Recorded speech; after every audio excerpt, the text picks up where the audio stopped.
Welcome back to Mini Brothers. Now, we have a new part to install on the car. I have been trying to get this part for a couple months now. And thanks to Imran over at Evolve in the UK, he was able to help me get this into my hands. And so we're gonna put this on the car. This apparently is a very popular part from Japan. I've not seen anyone do an English video about it. This is a motion control beam. Now, this is a horizontal shock that goes behind the bumper support, front and back. And I'll tell you what the claim is. So the claim is, when you close the door of the car, it's supposed to sound a little more solid, a little more luxurious. The car is supposed to ride a little smoother. And you're supposed to get better feedback through the steering wheel. It's supposed to take out some of the unnecessary and unwanted vibrations. Now, that's my translation of what I saw on the website. I don't know if I believe it, but why not? Why not put it on the car and see what it does? So the first thing we've got to do is we've got to take the front bumper off. So we're gonna go ahead and unbolt these screws. And if you're a keen observer, you'll notice that I have new decorative bolts from Downstar, who's been super helpful in getting these for me. So we're gonna take the bumper off, and once we get the bumper off, we'll be able to get to the bumper support and bolt up this part.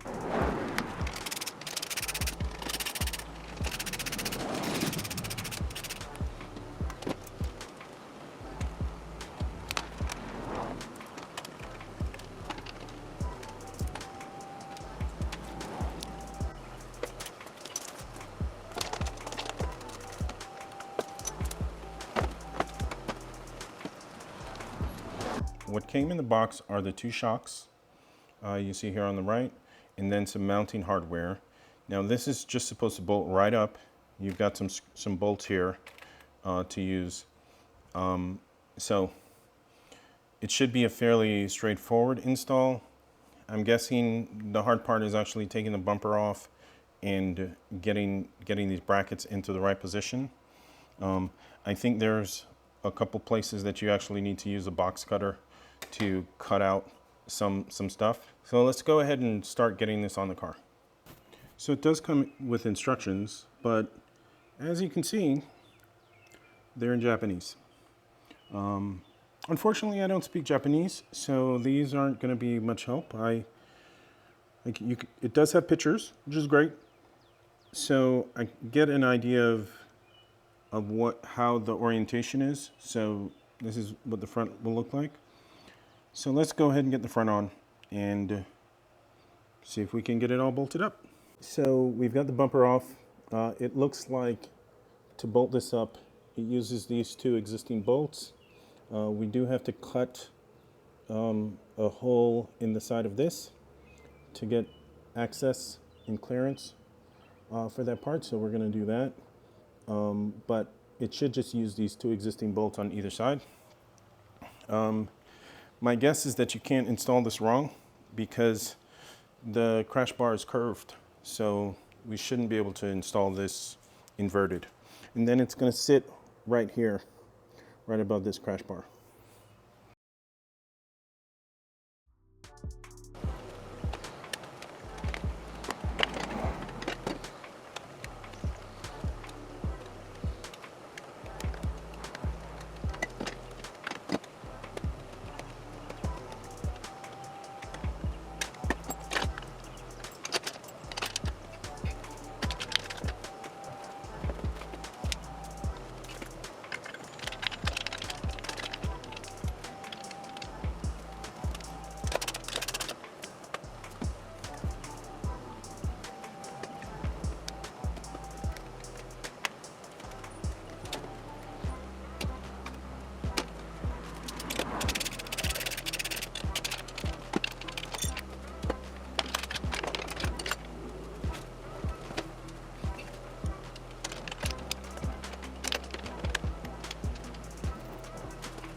Okay, so it looks like we've got the basic installation down. This is where it sits, right above the bumper support. You just have to unbolt these two bolts on either side and then fit in the bracket, and then it comes with this hardware to fit the shock between the bracket. So I'm going to go ahead and tighten all this up, and once we've got it all tightened up, then we can put the front bumper back on. While we have the bumper off today, we're going to actually make a change to the bumper and put these brake cooling grill elements from the JCW. So we're just going to swap that out. My car comes with a honeycomb grill here. So this should be just a quick unclip and clip these in. So let's get these on the car. So this is the comparison between what's coming out the car and what's going in the car. So as you can see, the one that came in the car is kind of a honeycomb, and then the one that's going in the car is the same one that's on the JCW. It just has one pipe here. So this actually vents to the brakes, so there's really no risk of any sort of like rocks destroying the radiator or anything like that, because the radiator or the intercooler isn't behind this. Now that we're just putting them back in, it just literally just snaps in.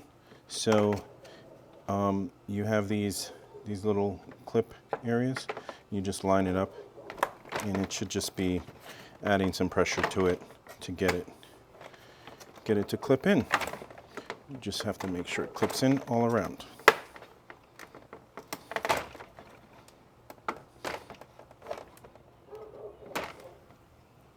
Okay, so we've got the front of the car put back together. We're gonna turn it around and see if we can get this thing installed on the back. We're gonna start working on the back now. So what needs to happen is the bumper needs to come off. It sits in a very similar place in the rear that it does in the front, but I think it's behind the bumper support. So we need to take the bumper off, and to do that, we need to, I believe, take the lights out. And then there's some bolts underneath the car that are holding the bumper on. So let's get on the car, get these bolts removed. Let's take the lights out and get the bumper off.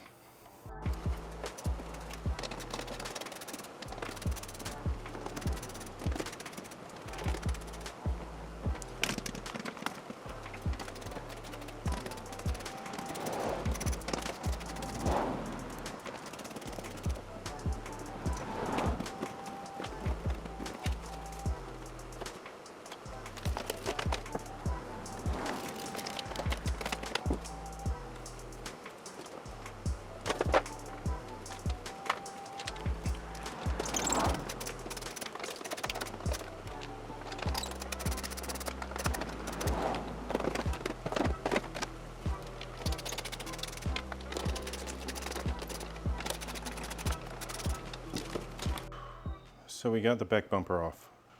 Wow, there's a lot of bolts that hold the back bumper on. So we're gonna now take off this crash support. Well, we have to loosen it, so it actually goes, the bracket fits over these bolts, so we have to take off the bolts, put the bracket on. And I actually believe that the shock goes behind the bumper support. So I do think we have to take the bumper support completely off, and I think we're going to have to cut, there's some plastic here that we have to cut into. So let's get that bumper support off.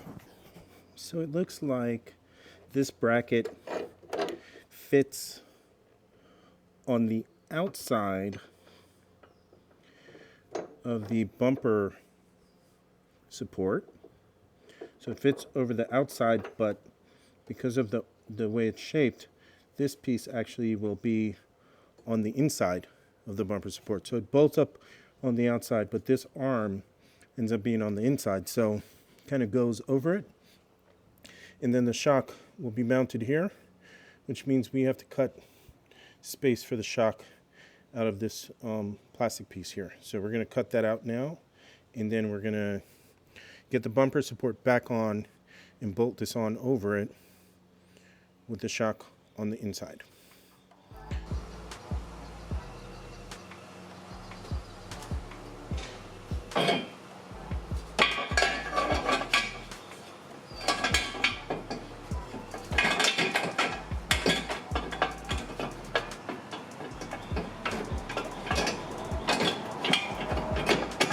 Okay, so we figured out how to get the brackets on. So the brackets go behind this. Now I'm going to have to see if I can fit the shock and attach it there. So I'm going to put the shock on now and see if I can get it all bolted up and tightened. Once we get it all tightened up, we will be able to put the bumper back on and we'll be done. Okay, so I've got the shock in place. Got the shock all in place. Now what's left is I just need to tighten all these bolts, get the bumper back on, and take it for a spin. But this is the orientation. This bracket fits over. I did have to cut this plastic piece to fit the shock, and then the shock fits inside behind the bumper support. So I'm going to go ahead and tighten these bolts first, which are going to be kind of tricky to tighten, but I think I'll be able to get a wrench in there. I'm going to tighten these bolts first and then tighten up the bumper support bolts. We're going to wipe all this stuff down a little bit, get some of this dust off, and then get the bumper back on, bolt it up, get the lights in, and it's a wrap.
So one of the claims that is made about this product is that when you open and close the door, it'll feel more solid. So We're going to do a couple of test recordings to see if we can discern any difference in how the door sounds when it closes. So this is before.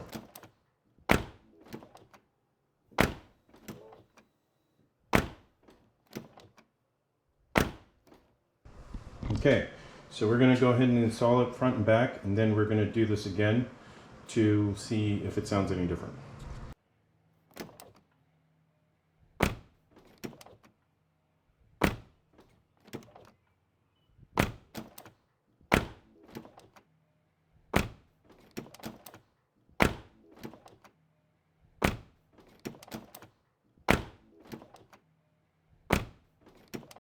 So I'm on my way home from installing the motion control beam, and I just want to give my first impressions.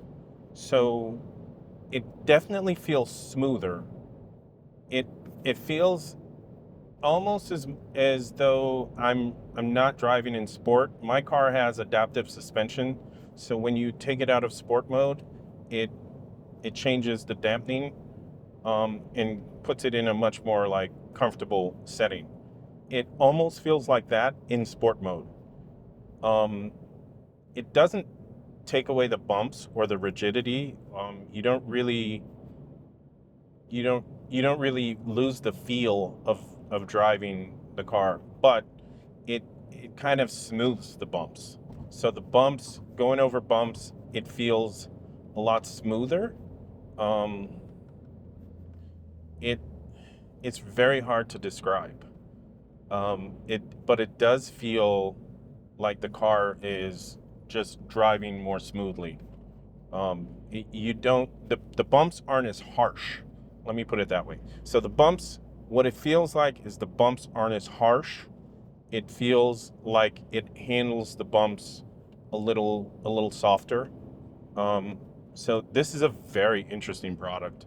I didn't know what to expect. I didn't know how it would feel when I drive the car. I'm gonna do some more driving in the next couple days and do another video, and add to this.